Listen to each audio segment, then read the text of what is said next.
a meternos de lleno en el análisis de los mercados internacionales. ¿Qué pasó y qué podemos esperar de esta semana con una información muy importante que viene, por supuesto, de los Estados Unidos? Está conectado con nosotros Ramiro Tosi, economista, para traernos el desarrollo de este título. ¿Cómo estás, Ramiro? Buen día.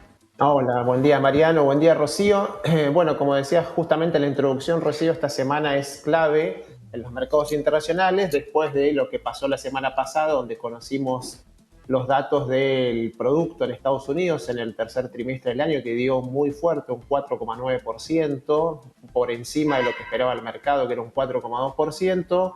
Eso sumado a indicadores del mercado de trabajo que también siguen mostrando una economía que no detiene su marcha de alguna manera, prepara un poco el clima para lo que va a ser en el día de mañana y el miércoles la reunión de la Reserva Federal, donde tendrá que decidir si, como espera el mercado, más de un 99% de probabilidad, hace una nueva pausa en lo que es la suba de tasa de interés y sigue monitoreando la economía y ver sobre todo, no tanto el mercado, digamos, que va a estar más atento a lo que diga la Fed más que lo que haga, ¿no? Porque probablemente, como decimos, no va a tocar la tasa, va a quedar en el 5,25, 5,50, pero el mercado va a estar muy atento a ver si la Fed da alguna señal de este dilema que tiene de una economía que sigue muy sólida y por el otro lado, que también conocimos el dato de inflación, todavía si bien, digamos, viene ganando la batalla de la inflación, es un avance, si querés, lento, ¿no? Todavía la inflación está por arriba del objetivo de la Fed, está en 3,7, 3,5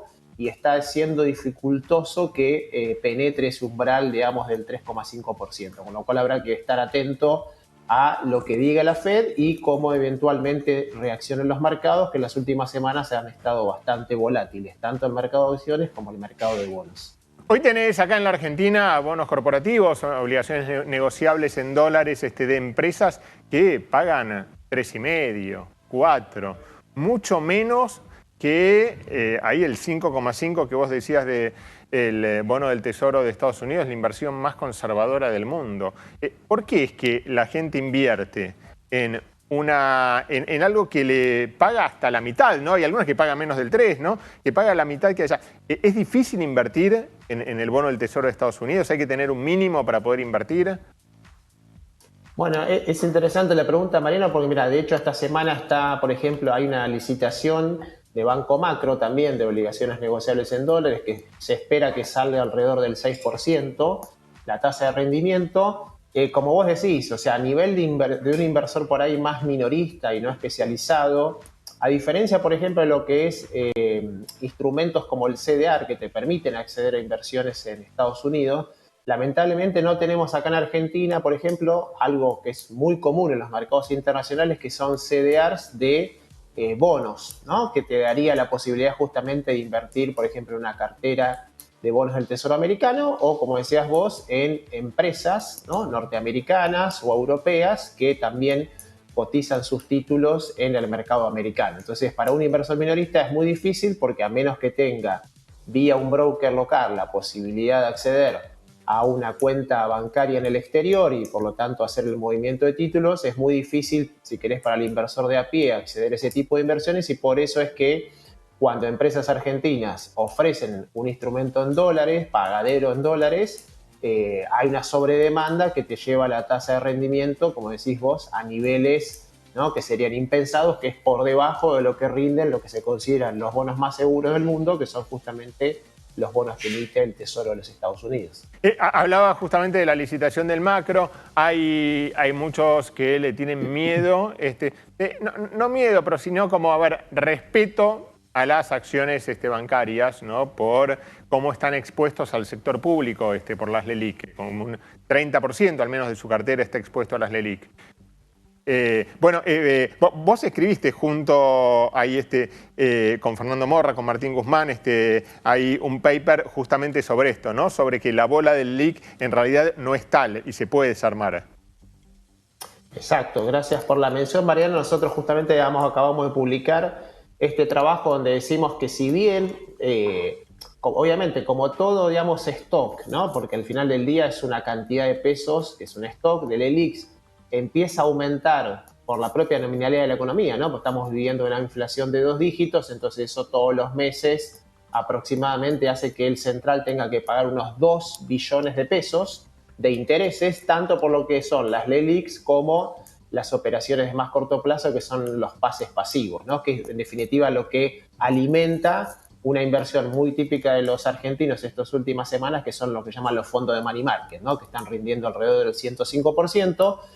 Eso hace que, bueno, esa bola de pesos, como se dice vulgarmente, por la propia nominalidad de la economía, vaya aumentando y esos números cada vez son más importantes en términos absolutos. Pero lo que hay que mirar es, primero, cómo está creciendo respecto a la tasa de inflación, para ver si al final del día crece menos o no que la tasa de inflación de la economía. Y segundo, cuánto representa ese stock respecto al tamaño de la economía, o sea, respecto al PBI. Y si vos mirás las dos medidas, la verdad que si bien ha venido creciendo el stock, todavía, por ejemplo, está casi al mismo nivel que en 2018, o sea que en términos del PBI, no está alrededor de un 10,5% del PBI, lo cual no quiere decir que no sea un problema, ¿no? O sea, lo que nosotros mostramos es que es un problema que tiene solución, pero que la próxima administración va a tener que ser muy cuidadoso en el camino a elegir. Obviamente lo primero es no cometer, como decimos, los errores del pasado, quiere decir hacer medidas de tipo compulsivas, como en su momento fue el Plan Bones, que es una reprogramación, digamos, abrupta de los depósitos y convertirlos en bonos del gobierno. Pero ¿por qué digo que tiene que ser cuidadosa? Porque justamente dependiendo cuál sea el objetivo de inflación y de consolidación fiscal o reducción del déficit del gobierno, eso de alguna manera te va a marcar la velocidad a la que vas a poder ir atacando este problema. Y nosotros lo que mostramos es que en un escenario, si querés, base y realista, para bajar el stock a la mitad de lo que es hoy, ¿no? Esos 10% del PBI, para bajarlo a la mitad, te lleva no menos de 4 años. Con lo cual, eso te quiere decir que va a haber un camino largo para recorrer, que va a llevar no solamente, digamos, el próximo gobierno, sino futuras administraciones. O un reperfilamiento, ¿no? Muchos descartan algún tipo de reperfilamiento, aunque sea voluntario, ¿no? Que haya, porque desde la oposición lo comparan con el préstamo del FMI a Macri, y que si lo medís en dólar oficial, esto es mayor, ¿no?, que el préstamo del FMI.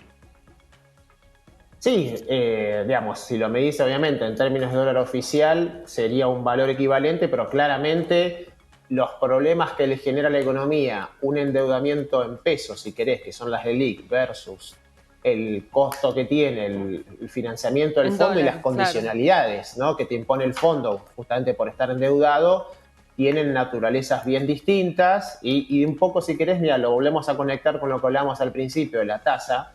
Recordá que el préstamo del fondo cada vez se hace más oneroso porque ha subido, a la par que han subido los bancos centrales del mundo, lo que se llama la tasa de interés base del préstamo. Cuando se firmó la renegociación en el 2022, ¿no?, marzo del 2022, esa tasa base estaba en 0,25% anual.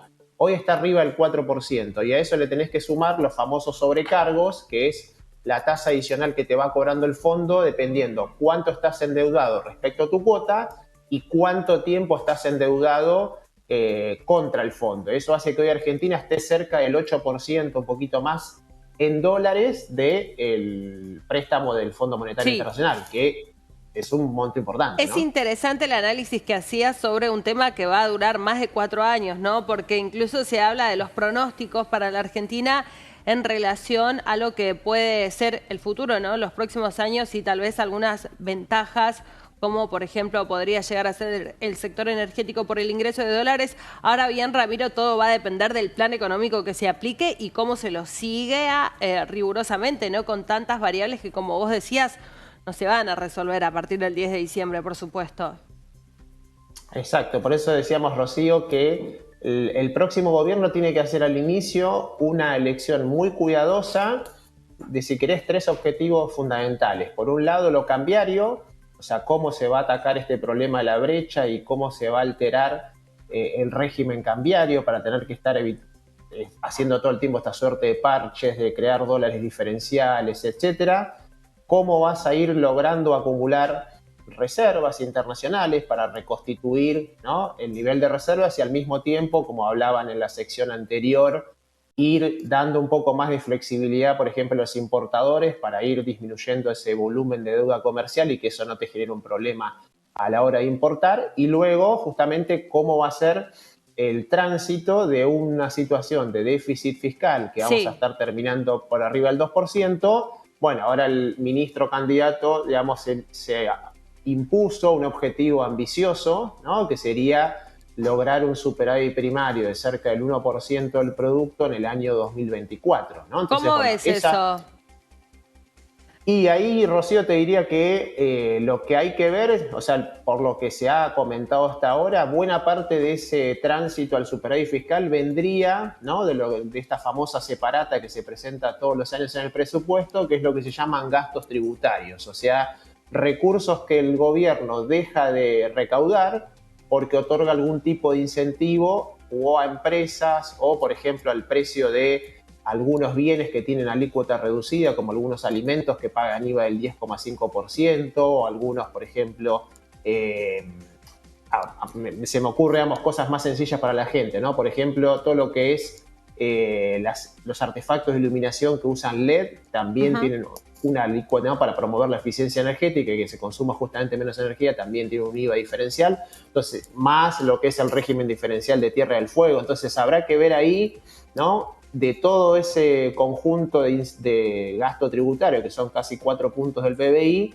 bueno, cuáles efectivamente podés reducir, ¿no? Para justamente compensar esa pérdida de ingresos que tenés y llegar a ese objetivo de el 1% de superávit, ¿no? Pero claramente lo que primero además va a estar mirando los analistas y el mercado es qué compromiso fiscal asume el gobierno, ¿no? Apenas inicia su mandato para justamente tratar de equilibrar las finanzas públicas. Y sobre el compromiso fiscal también se habla del sinceramiento, ¿no? Respecto del dólar oficial. ¿Cómo ves eso? ¿Hacia dónde vamos en ese sentido, por lo menos después del 19 de noviembre?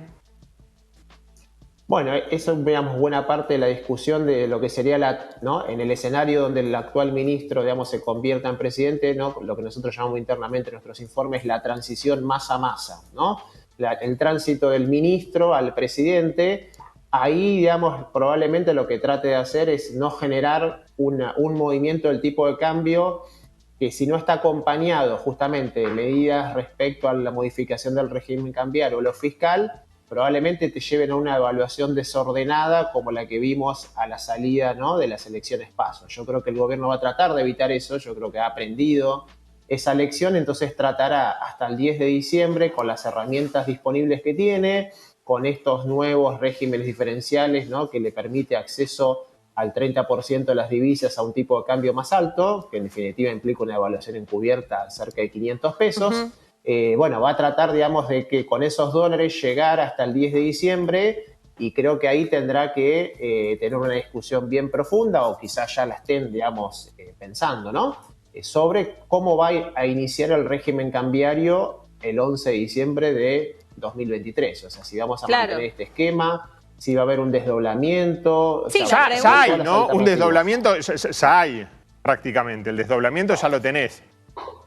Claro, pero no estás, si querés, Mariano, formalizado. O sea, lo vas poniendo en distintas normas, ¿no? Que decís, bueno, hoy a este sector le doy un tipo de cambio más alto por 30 días, después, digamos, volvés a los 3.50, ¿no? Cuando vos desdoblás, directamente, digamos, las transacciones van a dos mercados que ya están institucionalizados y que cada uno de los participantes sabe a dónde tiene que mandar, digamos, los pagos, ¿no? Por exportaciones o por importaciones. Eso sería algo bueno, más la pregunta sería, si va a esperar entonces, en caso de que Massa sea el ganador, si va a esperar al 10 de diciembre, al 11 de diciembre, o si ya lo va a hacer el 20 de noviembre. Claro, porque si no, tenés una transición, si no, de 20 días. Bueno, fue el gobierno pasado el que lo hizo, ¿no? No, y la pregunta también, Ramiro, que se hacen muchos analistas, es si el gradualismo alcanzará para contener, mientras tanto, todas esas variables que vos analizabas. Si no es que la propia expectativa del mercado va a seguir, digamos, generando especulación con los resultados que eso tiene, por ejemplo, ¿no? en las cotizaciones del dólar. Bueno, por eso, digamos, va a ser clave el resultado de la elección y, si querés, el discurso del ganador, digamos, si en el caso de llegue a ser el ministro, va a ser el futuro presidente, ¿no? Que esta vez se va a estar, si querés, de alguna manera hablando a sí mismo, que es una rareza, ¿no? Porque en las otras transiciones, por ejemplo, ¿os recordás en el 2019, donde también había presiones en el tipo de cambio, y en ese caso Alberto Fernández, que había ganado, digamos, la elección, salió a decir, bueno, me parece que un dólar cerca de los 60 pesos es un valor razonable, y eso actuó de estabilizador de la situación. Bueno, Claro. probablemente lo que veamos es, como decimos, ¿no? Massa versus Massa, ¿no? Como la vieja serie de la televisión, tratando, digamos, de contener las expectativas y dar alguna señal al mercado de que, bueno, es consciente de los problemas que tiene la economía y tratará de llegar al 10 de diciembre y decir, bueno, ahora que, ¿no? Como se usa esta metáfora, ahora que la lapicera la tengo yo, voy a tomar las primeras, seguramente ahí vamos a tener que estar atentos al mensaje en el Congreso cuando, digamos, sea investido eventualmente presidente, sobre, ¿no? cuáles son las primeras decisiones estos que hablábamos que va a tomar y que va a inaugurar, digamos, su periodo de gobierno. Ramiro, te agradecemos mucho, un placer como siempre. No, por favor, gracias a ustedes y buena semana. Igualmente para vos, Ramiro Tosi, economista con un análisis amplio internacional, de forma internacional y también de forma local. Atención, él mencionaba recién que habrá que prestar mucha atención no solamente al tono en el que se dé la transición, sino qué va a pasar después del resultado de las elecciones en el Congreso de la Nación, ¿no? Porque sabemos que después justamente de las elecciones generales y de cómo quedó la foto, tanto de la Cámara de Senadores como de la de Diputados, la irrupción de la Libertad Avanza cambió la ecuación, ¿no? Hoy en día ninguno de los tres partidos políticos más preponderantes tiene las bancas suficientes para obtener quórum, lo que ya te da a pensar que va a ser, por ejemplo, en el caso de que fuera Sergio Massa, una situación, bueno, complicada, ¿no? Poder conseguir esas alianzas para llevar a cabo, ¿no? Diferentes modificaciones o nuevos proyectos de ley. Sí, al menos tiene más experiencia de rosca política que la Libertad Avanza. Bueno, pero Juntos por el Cambio ya está aliado con la Libertad Avanza, así que ahí se actúan en bloque, las cuentas... ¿Juntos por el Cambio o Divididos por el Cambio?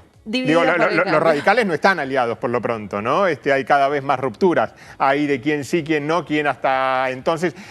¿Quiénes de la Libertad Avanza, qué concejales, qué diputados ya los está agarrando Massa también, ¿no? Hay mucha división ahí. Mientras tanto, la pregunta es ¿quién va a ser el ministro de Economía de Sergio Massa? Dentro ahí del gabinete dicen hoy el ministro de Economía va a ser él, va a ser Sergio. De todas formas, el tapado podría ser Carlos Melconian. Carlos Melconian dice, desde la Fundación Mediterránea tenemos un plan para cualquier candidato, ¿no?